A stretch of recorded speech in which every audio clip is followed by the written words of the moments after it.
Hello friends, आज हम बनाने जा रहे हैं राजस्थान की बहुत ही टेस्टी और फेमस रेसिपी। आप लोग बताइएगा ना देखकर कमेंट में कि आपने कभी ये रेसिपी खाई, मतलब ये मिठाई खाई है। तो शायद ही आपको देख के पता चल जाए ये है राजस्थान की मावा कचौड़ी। क्योंकि आपको पता है मावा कचौड़ी तो राजस्थान की फेमस मिठाई है और बहुत ही टेस्टी लगती है। एक बार अगर आप लोगों ने भी खा लिया ना तो आप इसके दीवाने हो जाएंगे। मैंने भी पहली बार खाया तो मैं इसकी दीवानी हो गई, तो मैंने भी ठान लिया कि मैं एक बार घर पे इस रेसिपी को ज़रूर ट्राई करूँगी। तो जब मैं घर पे आई थी ना राजस्थान से, तो कम से कम 15-20 दिन के बाद मैंने इस मिठाई को बनाया। और ये मिठाई बनाने में बहुत ही सिंपल है, बहुत ही आसानी से ये मिठाई बन जाती है। तो इस मिठाई को बनाने के लिए मैंने लिया है ये 250 ग्राम मैदा थी, जिसे मैंने छान लिया है। और आधा वो 400 ग्राम मावा था।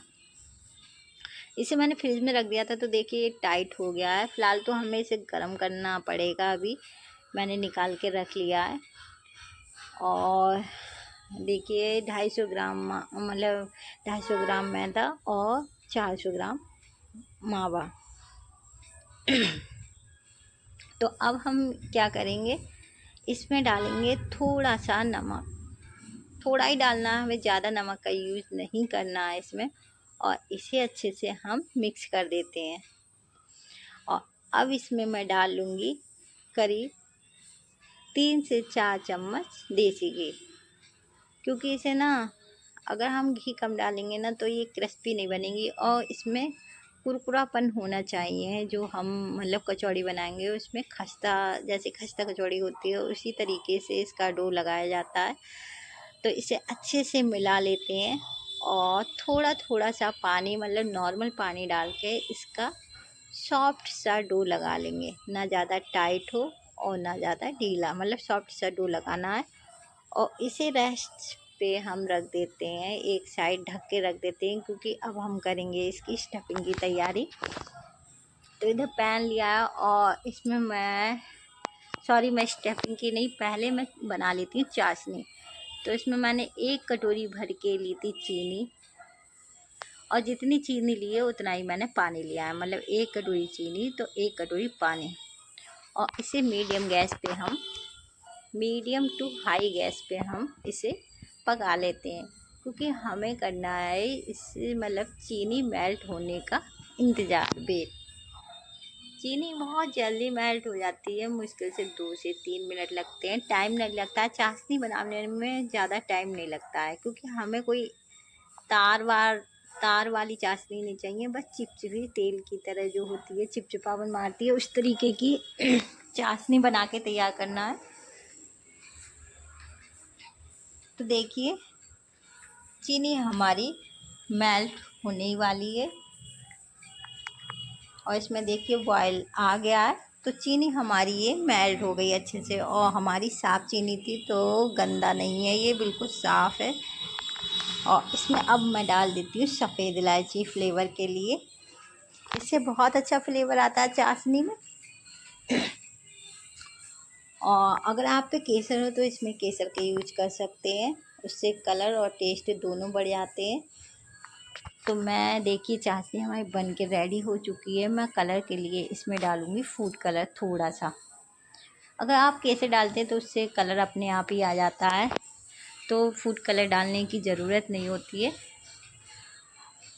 चीनी के मेल्ट होने के 2 या 3 मिनट तक हमें इसे पकाना है और हमारी चाशनी बनके बिल्कुल रेडी हो जाएगी। तो देखिए ये मैंने कलर डाल दिया और बस हमारी इधर चाशनी बनके बिल्कुल रेडी हो गई है। और देखिए कितना प्यारा कलर है। हम चाशनी में कलर डाल देते तो हमारी मिठाई में भी कलर आ जाता है, तो बहुत ही अच्छी लगती है ना मिठाई भी। तो इधर चाशनी हमारी बन के तैयार हो गई है। अब मैंने दूसरा पैन लिया, उसमें लगा देती हूँ मैं थोड़ा सा, मतलब मैंने आधा चम्मच घी लिया है देसी। तो सबसे पहले मैं इसमें भून लूँगी ड्राई फ्रूट। ड्राई फ्रूट जो भी आपके पास हो, वो जो आपको पसंद हो उसका यूज़ कर सकते हो। मैंने बादाम और काजू का यूज़ किया है और उसे मैंने छोटे छोटे पीसों में, मतलब या आप चॉपर से चॉप कर लीजिए या कट कर लीजिए। चॉप कर लिया है मैंने और इसे थोड़ी देर के लिए 1 से 2 मिनट के लिए भून लेते हैं, वो भी मतलब स्लो गैस पे। ज़्यादा तेज़ गैस पे नहीं भूनना है, नहीं तो ये जो हमारे ड्राई फ्रूट्स हैं वो जल जाएंगे। तो ये मैंने भून लिया। अब मैं इसी में डाल दूँगी मावा। तो देखिए मावा, देखिए बिल्कुल टाइट है इस टाइम, है ना, बिल्कुल टाइट है, क्योंकि मैंने बताया था आपको, मैंने फ्रिज में रखा है। अब मैं इसे थोड़ा थोड़ा इस तरीके से तोड़ देते हैं और तोड़ तोड़ के इसे हल्की लौ में हमें भूनना है, और हमारा मावा भी अच्छे से सॉफ्ट हो जाएगा जब आंच लगेगी। तो देखिए इस तरीके से हम पूरे सारे मावा और ड्राई फ्रूट को अच्छे से भून लेते हैं। अगर हम ड्राई फ्रूट्स और मावा अच्छे से भून लेंगे तो हमारी मिठाई जल्दी ख़राब भी नहीं होगी, काफ़ी दिनों तक बिल्कुल सही बनी रहेगी। तो देखिए मावा और ड्राई फ्रूट अच्छे से भून गए हैं, देखिए। अब हम गैस को कर देंगे बंद, और गैस बंद करके हमें इसे करना है इंतज़ार ठंडा होने का। और ठंडा होने के बाद हम इसमें डालेंगे थोड़े से सफ़ेद इलायची का पाउडर। तो देखिए हमारा जो मावा है अच्छे से ठंडा हो गया है,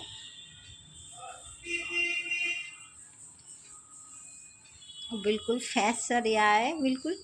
तो ये मैं सफ़ेद इलायची पाउडर डाल देती हूँ, मैंने मतलब कूट लिया था सफ़ेद इलायची के लिए। और इसी टाइम पे डाल देते हैं हम पिसी हुई चीनी, क्योंकि ठंडा हो गया। गरम मावा में हमें चीनी नहीं मिलाना है, नहीं तो जो मावा है ना हमारा बिल्कुल गीला गीला सा हो जाएगा, मतलब सही नहीं रहता। तो हमें इस स्टफिंग को ठंडा होने के बाद ही हमें चीनी मिलाना है। तो इसमें हम मिला देते हैं चीनी। चीनी आप टेस्ट के अकॉर्डिंग, जैसे भी मीठा, कम मीठा या ज़्यादा मीठा खाते हो उसी के अकॉर्डिंग आपको मिला लेनी है। और ये हमारी देखिए स्टफिंग बन के बिल्कुल रेडी हो गई है बिल्कुल। और जैसी गुजिये में स्टफिंग बनती है सेम वैसी स्टफिंग बनी है, ऐसी गुजिये में बनती है। तो देखिए ये हमारा तैयार हो गया है स्टफिंग, और इधर हमारा आटा भी अच्छे से सेट हो गया है। तो अब क्या, हम थोड़ा थोड़ा आटा लेके, जैसे हम रोटी की लोइयाँ बनाते हैं उसी तरीके से हमें थोड़ा थोड़ा आटा लेके और इस तरीके से हथेली पे दबाना है।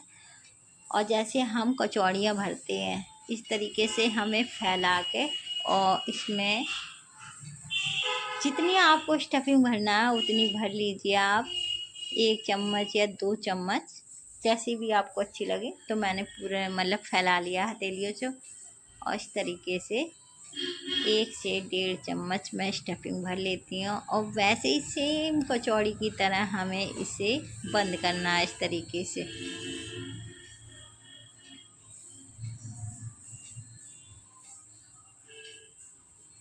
और देखिए ये बिल्कुल जैसे कचौड़ी बनाते हैं वैसे ही भर गया ना बिल्कुल ही। इस तरीके से हमें अच्छे से इसे दबा देना है, जिससे ना हमारी जो स्टफिंग है निकले नहीं, मतलब खुले नहीं लोई के लिए, मतलब। और इस तरीके से हथेलियों से दबा देते हैं, और ये हमारा बनके तैयार हो गई। देखिए कचौड़ी, मावा कचौड़ी देखिए एकदम बनके तैयार हो गई ना। तो अब हम इसे रख देते हैं, और ऐसे और कचौड़ियाँ बना लेते हैं इसी तरीके से। और बहुत सिंपल तरीका है इसे बनाना, कोई दिक्कत की बात नहीं है, फटाफट हम बना लेते हैं। ऐसे ही मैंने दूसरा थोड़ा सा आटा लिया, लोई ली, उसे दबाया, और फिर उसी तरीके से हम स्टफिंग इसमें भर लेते हैं। मुझे तो ये मिठाई बनाना बहुत सिंपल तरीका लगा, और खाने में भी बहुत ही टेस्टी लगी थी। तो देखिए उसी तरीके से मैंने इसे भी भर लिया, और इसे भी उसी तरीके से हमें दबाना है, और हथेलियों से इस तरीके से दबा देना है, अच्छे से फैला देना है। और देखिए ये भी हमारी बनके तैयार हो गई। ऐसे ही हम सारी कचौड़ियाँ बना लेते हैं। और देखिए मैंने सारी कचौड़ियाँ बना के तैयार कर लिए, और उधर हमने गैस पे पहले ही तेल चढ़ा दिया था, और तेल को हमें बहुत हल्का गरम करना है। जिस तरीके से हम गुजिया सेकते हैं या बालूशाही सेकते हैं, बहुत स्लो रखना है मतलब तेल के लिए। और स्लो तेल में ही मतलब स्लो आंच पे ही हमें इन्हें डालना है कचौड़ियों के लिए। इस तरीके से एक एक कचौड़ी हमें इस तरीके से डालना है और इन्हें कम से कम 2 से 3 मिनट के बाद हमें इसे चलाना है। इसी तरीके से डाल के रहने देना है तेल में, क्योंकि ये कचौड़ियाँ ना अपने आप जब हल्की हल्की फ्राई होंगी, मतलब नीचे से आंच लगेगी तो अपने आप ऊपर आना शुरू हो जाएंगी। तो देखिए करीब 2 मिनट हो गए हैं और मैंने इसे हल्के से चम्मच से चला दिया है और देखिए कचौड़ियाँ हमारी ऊपर तैरने लगी हैं हल्की हल्की। और इन कचौड़ियों को ना सिकने में काफ़ी टाइम लग जाता है, कम से कम 12 से 13 मिनट लग जाते हैं इन कचौड़ियों को सिकने में। क्योंकि इन्हें ना हम हल्के हल्के आंच में ही सेकेंगे तभी ये कचौड़ियाँ हमारी अच्छे से सिकती हैं, क्योंकि अंदर तक सिक के तैयार हो जाती है। नहीं तो अगर हम गैस के लिए तेज़ कर देंगे तो ये ना ऊपर से तो सिक जाएंगी पर अंदर से कच्ची रह जाएंगी। तो इस बात का बहुत ध्यान रखना है कि गैस को हमें बिल्कुल स्लो रखना है। तो देखिए अब हम इसे पलट देते हैं थोड़ा, क्योंकि ये थोड़ी सी टाइट हो गई है। और देखिए कितने अच्छे से फूलने लगी है ये। अब हम फिर से पलट देते हैं इसे, क्योंकि हमें इन्हें चला चला के ही सेकना है जिससे ये हर तरफ से अच्छे से सीख जाए। और इनका कलर हमें गोल्डन ब्राउन होने तक इन्हें तलना है, जब तक ये गोल्डन ब्राउन ना हो जाए। तो देखिए इनका कलर देखिए आप बिल्कुल गोल्डन ब्राउन हो चुका है और मतलब ये हमारी जो कचौड़ियाँ हैं बिल्कुल सेक के रेडी हो गई हैं। और अब हम इन कचौड़ियों के लिए निकाल लेते हैं। तो देखिए कितनी अच्छी फूली फूली कचौड़ियाँ बन के तैयार हुई है ना, बिल्कुल कितनी अच्छी लग रही है ना। 108 रुपए प्राप्त हुए। तो इन्हें मतलब अलग रख देते हैं जब तक हमारा तेल अच्छे से निकल जाए। और अब मैं डाल देती हूँ दूसरा बैच इसमें जब तक। और गैस को मैंने फिर से बिल्कुल स्लो कर दिया है।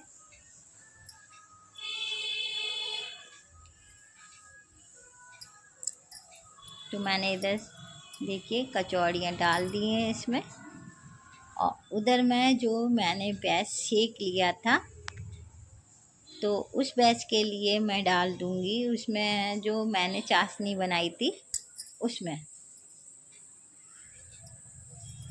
क्योंकि जब तक ये कचौड़ियाँ सीखेंगी तब तक हमारा जो बैच हमने पहला सेका है वो अच्छे से चाशनी में मतलब अच्छे से चाशनी उनके अंदर अच्छे से भुज जाएगी। मतलब देखिए तो मैंने ये डाल दिया और इन्हें अलट पलट देंगे। कम से कम हमें इस चाशनी में 2 से 3 मिनट डालना है इसे। और फिर हमारी ना ये जो कचौड़ियाँ हैं चाशनी को अच्छे से पी लेंगी, अच्छे से अंदर तक मतलब चाशनी चली जाएगी, तब हमारी कचौड़ियाँ बहुत ही अच्छी लगती हैं। तो देखिए कलर देखिए इस टाइम कचौड़ियों का। तो इसे ऐसे ही छोड़ देते हैं और चाशनी हमारी इस टाइम गुनगुनी होनी चाहिए, बस ये इस बात का ज़रूर ध्यान रखना है। तो देखिए इधर दूसरा बैच भी सीखने वाला है हमारा फटाफट।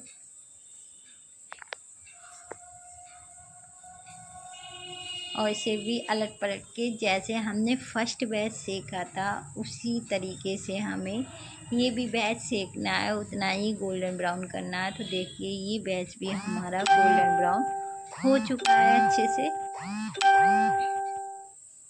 तो इसे भी हम निकाल लेते हैं।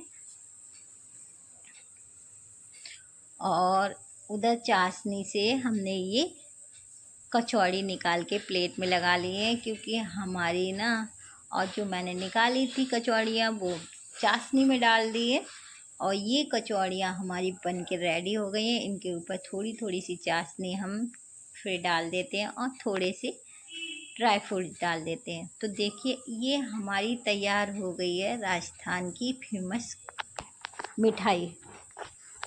तो एक बार बना के ज़रूर देखना इस मिठाई को, बहुत ही टेस्टी लगती है और यकीन मानिए सभी को बहुत पसंद आएगी। तो प्लीज़ अगर वीडियो अच्छी लगे तो वीडियो को लाइक और शेयर कर देना और चैनल को सब्सक्राइब करना नहीं भूलिएगा।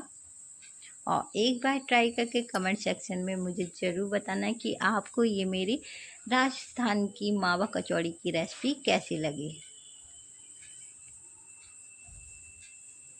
तो फिर मिलते हैं हम नेक्स्ट वीडियो में, तब तक के लिए thank you, bye bye, take care.